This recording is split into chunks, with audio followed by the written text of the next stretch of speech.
The CEO of Spotify has condemned Joe Rogan's use of the N-word, but still refuses to deplatform. Let me just make something very clear for all of you. Joe Rogan, as far as I know, and as far as I can tell from any of these videos, has never used the N-word. No, but he did say it. A video went viral, sort of, showing Joe Rogan saying the N-word in many different circumstances. The context of this was that he was typically either referencing the use of the word or citing the names of things.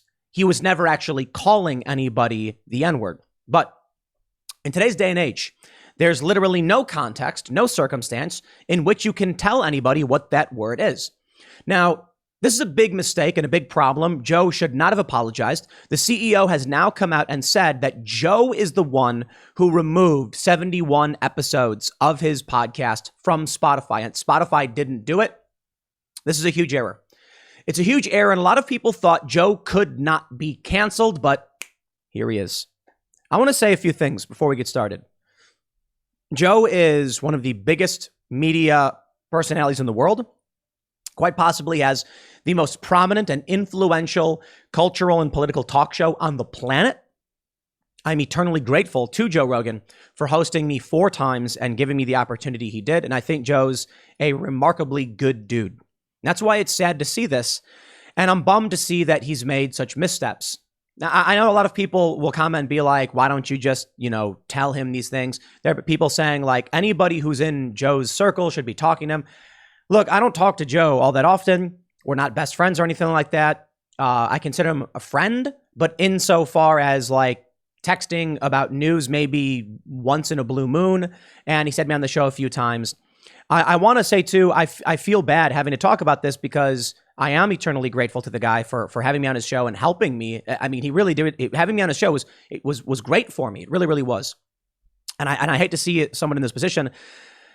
And as I look there, and I'll add this too, there are people who make videos about me who have big channels or channels that are even bigger than mine. And I'm just like, why are you talking about me, dude? Like, I'm not Joe Rogan. And it really is funny to see people I know making videos about me and not talking to me about it. But as much as, I've thought about that, how I feel when people do it, there's that challenge that comes back to, look, this is probably one of the biggest stories in cultural politics. I'm just going to come out and say it to everybody who cares. The cultural left has won a tremendous, tremendous victory in this. Not only have they gotten several episodes of Joe Rogan's podcast removed, many anti-establishment episodes, even leftist ones, Joe has been canceled. Now, he's not like outright removed. He's not banned. But I believe effectively this is going to be a dramatic shift for the Joe Rogan experience. His show will still likely be prominent, but Joe has already ceded several cultural points. And that's a reality. Moving forward, I think it's fair to assume this will deeply affect how Joe does his show and the things he says. And we're all getting, basically sucked into this black hole of ideological leftism. Everybody is, right? Joe was the tip of the spear, basically. He was at the forefront of saying, screw you, you can't cancel me, I can do what I want. But this is, look, the apology was Joe. So, all right, let's slow down a little bit. Joe issued an apology over the weekend, and Saturday morning is when I saw it. We're all hanging out here. Luke was still here. Luke Rutkowski of We Are Change, and he's like, "Let's play the video." And our jaws hit the floor when we heard this.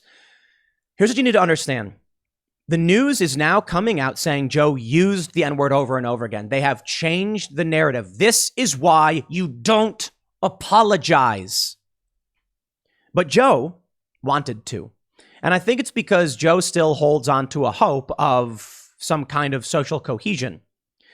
I think it's fair to say that, I'll quote a journalism professor who told me this 10 years ago. I have the unfortunate privilege of being ahead of the market.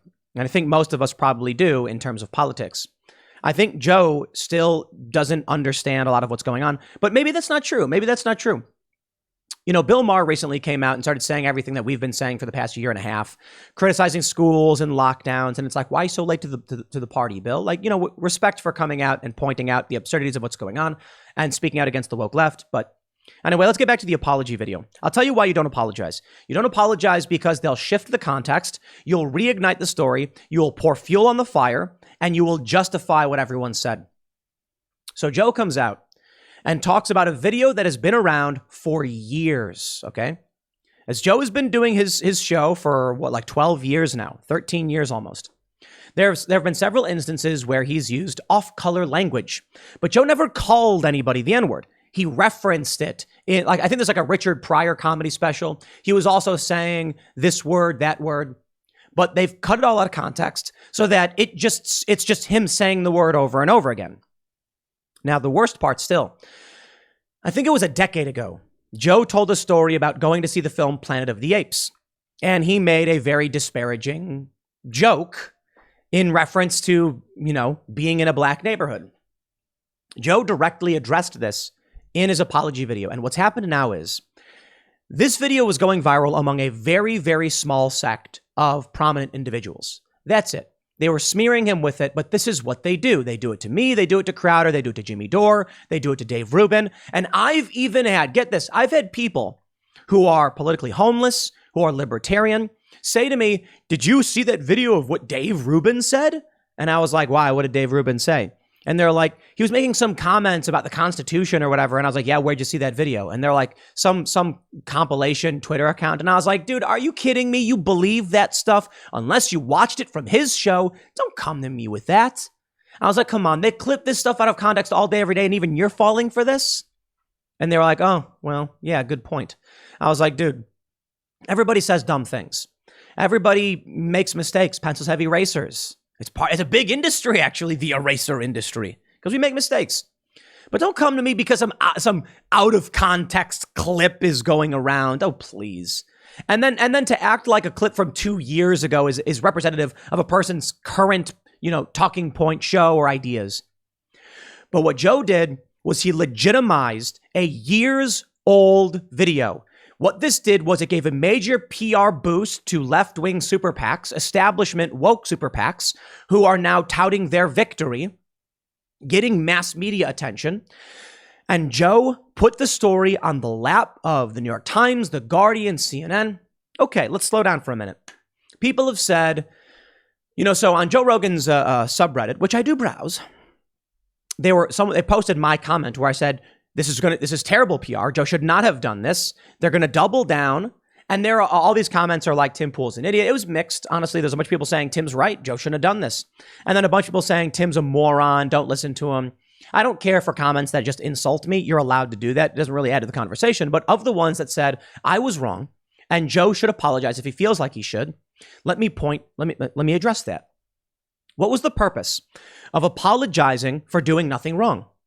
Now, if Joe wanted to apologize over his Planet of the Apes story, I totally get that one. That story was a bad story. It was wrong 10 years ago and it was wrong now.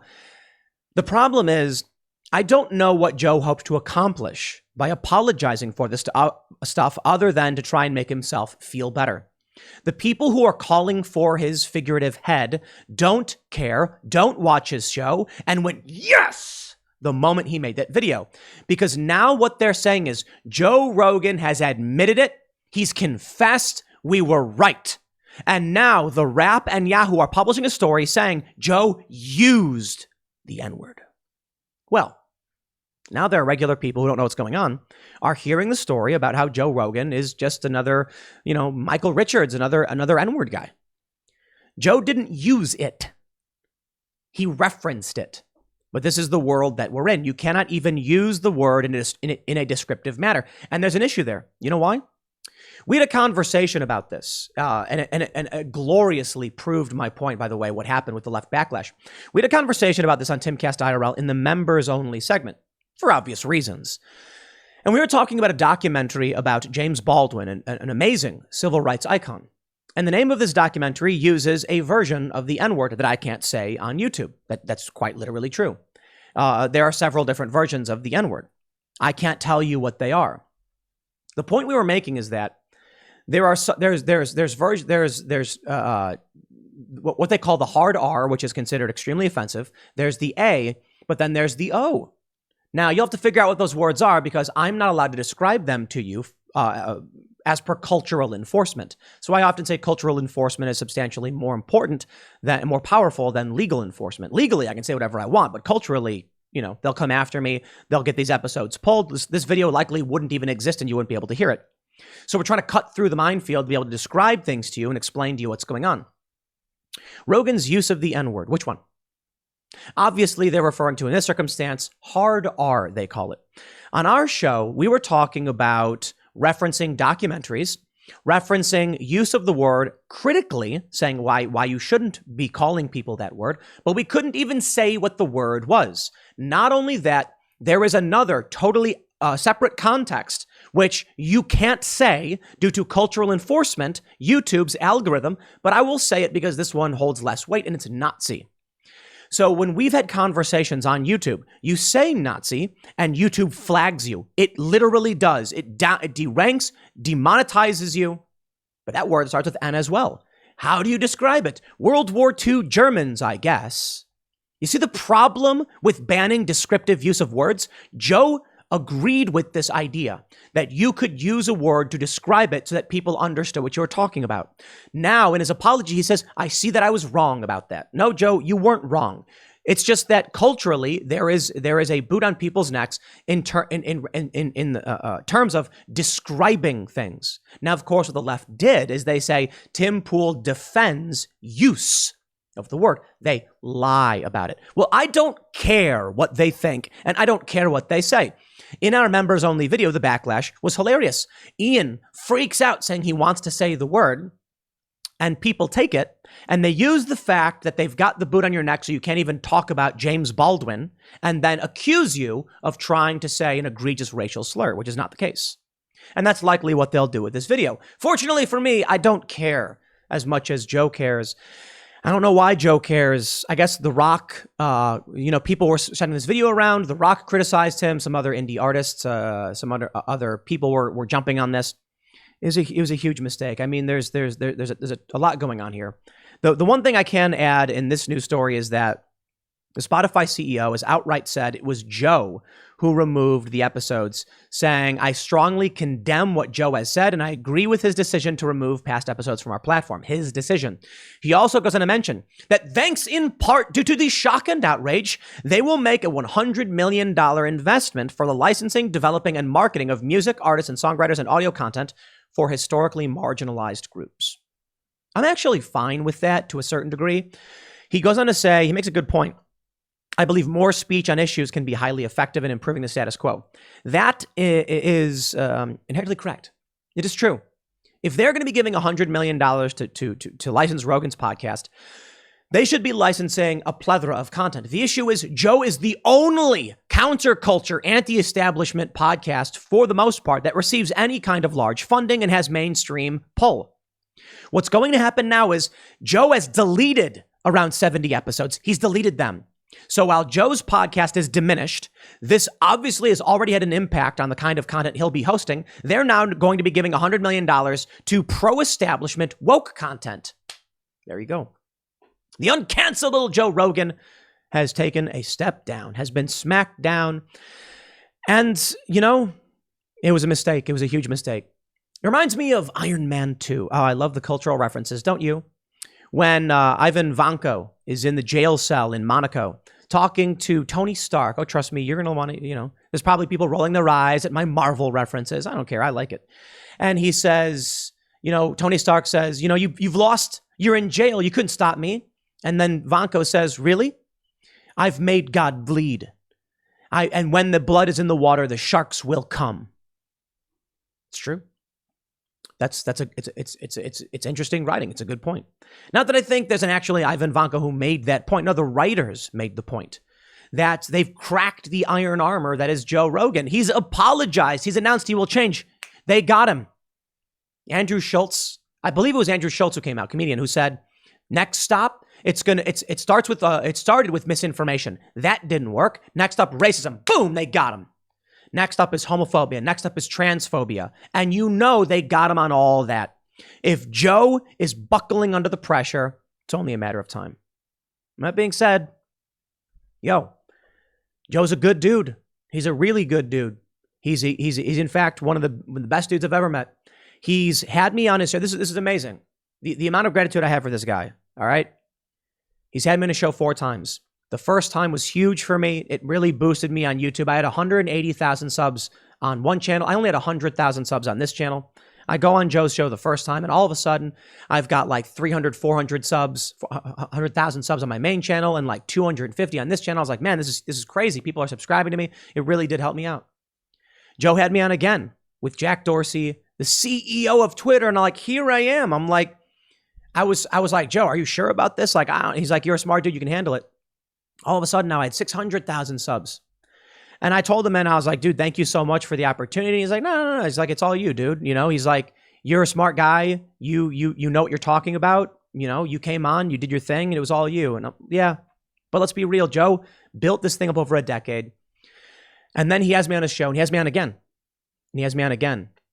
I got sick with COVID, and I was really, really bad. And it got so bad that I didn't know what to do. I had called the hospital, and they had told me, have a nice day. You're on your own.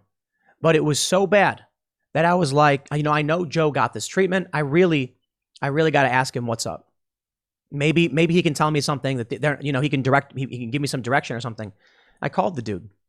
The dude covered the cost of treatment, just not just for me, but for our crew. And he said, you know, thanks for coming on the show. And I'm like, yo, man, it's one of the nicest things anyone's ever done for me. This is expensive stuff. And I am eternally grateful for Joe. I don't talk to him all the time. I don't hang out with him. You know, we text. He comes on my show, and we're in November, the day before I go on his. It's one of the biggest podcasts we've ever done. Joe, man, you're a good guy. You're so important in standing up for freedom. I hate to see them do this to you. So, you know, I'm not saying any of this. I'm not trying to come down on Joe or seem ungrateful or anything like that. It annoys me, genuinely annoys me that, you know, I have to talk about this. I really, you know, man, I never wanted to be in any kind of position where people view me as being above any other platform. But here I am with 1 million subs on 3 different channels with a show that gets, you know, 1 million, you know, downloads or views or whatever. And I guess there, you know, I have a platform that is, you know, somewhat influential, and I hate to be in this position. I somewhat long for the day of just being that dude, just talking about what I think, sitting in my living room with a big TV on, like playing World of Warcraft, and then just making a video being like, here's what I think about stuff. But it's just growing. It's getting bigger and bigger and bigger. I think Joe feels the same way, and this is why I think Joe ultimately apologized for this. He was saying this. He just wanted to talk to his friends and hang out. And here he is now, some like massive titan of industry with the biggest show in the world. And what do? You know, I certainly think Joe's Planet of the Apes story was really bad. It's really bad. But anyone who knows Joe and anybody who's trying to have a good faith conversation knows that's not who he is. And we say dumb things. And he probably was like, I can't believe I said that, man. That was so stupid of me. What was I thinking? He apologized for it. The reason why I say he shouldn't have is not because, like, I think people should apologize when there's a legitimate reason to do so. I'll give you an example. I snarked at Andy No after he got beat up by Antifa. Because I was like, to be honest, I was in kind of a bad mood. I'm on Twitter and I see this and I'm like, dude, come on. And I snarked at him. I apologize for that. Why? I stand by my criticism. Andy No going out when he's such a prominent, important figure in covering far-left extremism and risking his life to cover a local protest, I thought was a bad idea. Probably should not have been snide and snarky and condescending. That didn't help at all. And for that, I was like, I should chill out. That's my fault. Joe wanting to apologize for something when people legitimately are asking him to would be a good thing. But this is them trying to crack Iron Man's armor. This is them trying to find a way to steal power, to gain a foothold in the culture war. So ultimately, look, I'll say this too. Some people have told me not to criticize Joe outright. Not even kidding. Some people have said, I don't know, I don't want to say anything, man. And I'm like, why? Look, I don't think anybody gets a free pass. I stand by my principles. Just, I would be a hypocrite if I said, listen, guys, Joe's been a really good friend to me. He's really helped me out. He's helped my career. Therefore, I'm not going to comment on things that I think he's doing that may be wrong, that have a huge impact on society. I think that's hypocritical. And I can certainly point out a conflict of interest in that, I owe so much to this guy. Now, truth be told, I'm not going to sit here and claim, Joe's done, made my career or anything like that. He's certainly boosted it for sure to a great degree. He's helped me survive. That's true. I'll give credit to myself and my team and the people I work with and all of you. This has been a process of years, of a decade of hard work, same as it is for Joe. But look, man, I'm not going to ignore a big story because I know the person. Right? And I wouldn't expect that of anybody else who makes videos about me to be like, I know Tim, I don't want to comment on this. There are a lot of people who make comments like, people are scared to criticize Tim because he has a big platform and they want to go on his show. And I'm like, I don't respect that. I literally do not respect that. People who criticize me, I invite on the show. 100%. You may remember when we had the Rugged Man on the show. That was intense. My view is, look, if I think someone's got has got things to say that matter, that need to be heard or challenged or, for whatever, they're invited on the show, even if they're critics. There has to be some relevance to it. But I don't like the idea that there would be someone who's going to defend me or refrain from criticizing me because they want to come on the show. It may be true. There's a lot of people who say things like, whoa, this guy's never coming back on the show after I get into an argument. They're like, whoa, Tim's never going to invite him back. Yo, after we had Rugged Man on, that's the guy who stood up and smacked the mic. I said, bro, if you ever want to come back, absolutely. I don't hold it against you. We got heated, man. I don't think he'll want to come back, but I don't think it's plausible. I don't think it's not, that's not the right word. I don't think it's meaningful. I don't think it's beneficiary to be like, this person's mean to me, so they can't come on the show. There are some people who I think don't add to the conversation and detract from it. Those people aren't going to get invited. And then some people might be like, oh, it's because he criticized him. No, it's because he has no good ideas or she has no good ideas. That being said, there are a lot of people who are mad at me because I'm calling it like I see it. When Joe Rogan, look at this. Look, when Joe has been repeatedly calling out the vaccine mandates, and then he performed at the Madison Square Garden with the vaccine mandate. I said, I thought that was wrong. To be fair, they enacted the mandate after he had already sold the tickets and already had the contracts, and he could be liable for a ton of damages over this. And I thought to myself, though, I'm like, what's it worth? I think Joe's, he posted something about performing at Madison Square Garden. I think about dreams coming true or something like that. I wonder if it's just always been a dream of his to be the spotlight there at Madison Square Garden, something he wanted to accomplish, he didn't want to walk away from. And so, I get it. I wonder if it's just he could not, the punitive damages from violating a contract across the board would have destroyed him and he had no choice. And so I'll say all of those things. I'll say, I don't think Joe should have performed. Maybe he was locked in. He then later said, I'm pretty sure he said he won't do it ever again. They sprung it on him at the last minute. He was like, I'm not going to perform shows with these mandates and stuff like that. But I'll say it. I'm not going to just ignore prominent stories from prominent people because I know them, no matter who they are, if they're relevant. I don't like the idea of punching down because I feel like, a smaller creator, smaller channels, is it, if they're not big, prominent creators with big, with a large voice in the public space, what's the point of me criticizing someone that doesn't have that big of an impact? Joe has the biggest. He has the biggest.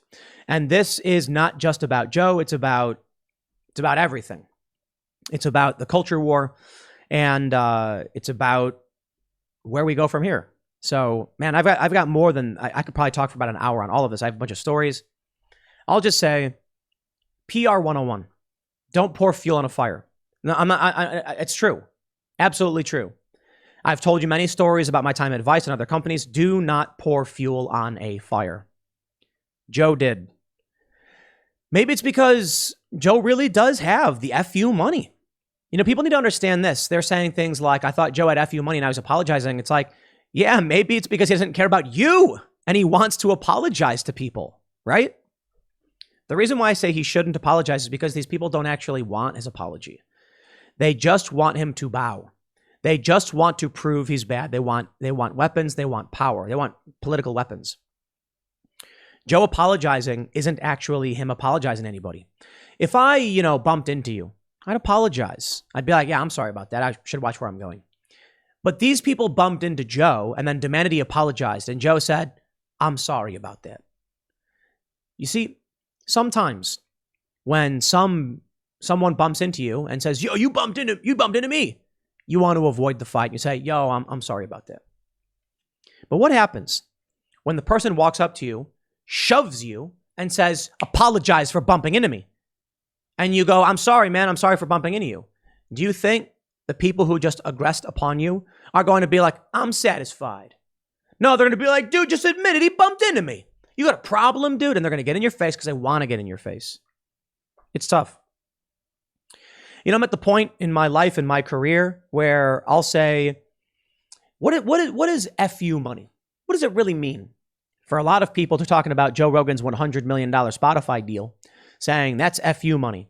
And I'm like, yeah, maybe for Joe. For me, it's substantially less. Like, seriously, substantially less. Let me explain something. What does FU money mean? FU money to me means I can buy food every day and have a roof over my head. That's about it. I mean, it'd be nice to have healthcare. So FU money could be like, I don't know, $100,000 a year. It's like, well, I've got health insurance. I'm eating food. There's vacation. I got new clothes. I got a place to live. I'm set. What am I worried about? I don't need a boat. I don't need 100 acres of prime real estate with an airstrip or anything crazy like that. FU money. Of course, you want to live off that for the rest of your life. But if you had a couple $100,000 that you could start your own business with outside of all of this, FU money to me would be like, I'm going to open a restaurant or a franchise and then just make a modest middle-class living. Then you can't touch me. Yo, my sandwich shop has nothing to do with my political career. You want to cancel me? I'm still selling sandwiches to the neighborhood and I'm still running my business and I get to live my life. And a humble life, to me, that's FU money. So I wonder, man, I wonder about where that is for everybody else. For Joe, I don't know. Maybe he's there. Maybe he really does have it, but there's a lot of people who feel like they don't. So maybe he's apologizing because he really is scared about his show getting taken down. Apparently, he's the one who took the episodes down in the first place. I don't know what he's worried about. I really don't. Regular people, here's my final thoughts because I don't want to go too long. Regular people who like Joe like Joe. They know his show. They know the things he says. He doesn't need to apologize to any of these people. The left, they don't watch his show. Why apologize to them? There's a comic. It shows a crowd of people, the stick figures. And there's a guy with a bullhorn and he says, I've made Thing. And everyone goes, yay, we love Thing. We want to buy Thing. Someone behind him says, Thing is racist. I don't like Thing. And the guy says, okay, I've changed Thing quite a bit. Then the crowd says, we don't like this new thing you've done. We won't buy it.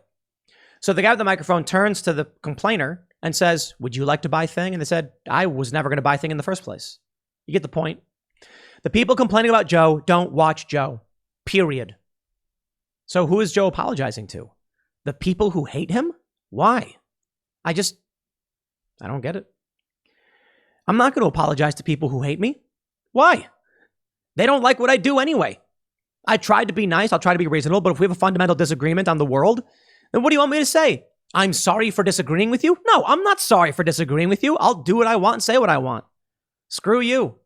You disagree with me? You think Antifa is good, burning down buildings? I'm never going to agree with you. And I'm not going to apologize for calling them out as crackpot psychopaths. I'm not going to apologize for saying Black Lives Matter is an evil organization. Hands down. They're now being accused of defrauding people, scamming out their donations. I'm never going to apologize for criticizing the politicians I do. And you know what? To be honest, it's probably why my show will never be as big as Joe Rogan. But that's fine. I don't know. Maybe this is why Joe Rogan does have the biggest show in the world. In which case, he knows better than I do. You know my opinion on it. I'm still going to listen to Joe's show. But I want to say one last thing. A lot of people just have been expressing to me, they think this will strike a major turning point in his show. He's going to be very, very careful from this point forward. he's probably already made several changes. So it is what it is. Look, I think Joe's an incredible person. He's a good guy. I hate to say any negative thing about the guy or to be critical, but you got to be critical when you got to be critical, and you got to be honest when you got to be honest. And I can still say, I don't think Joe is the kind of guy who's going to cry over the fact that I've been somewhat critical.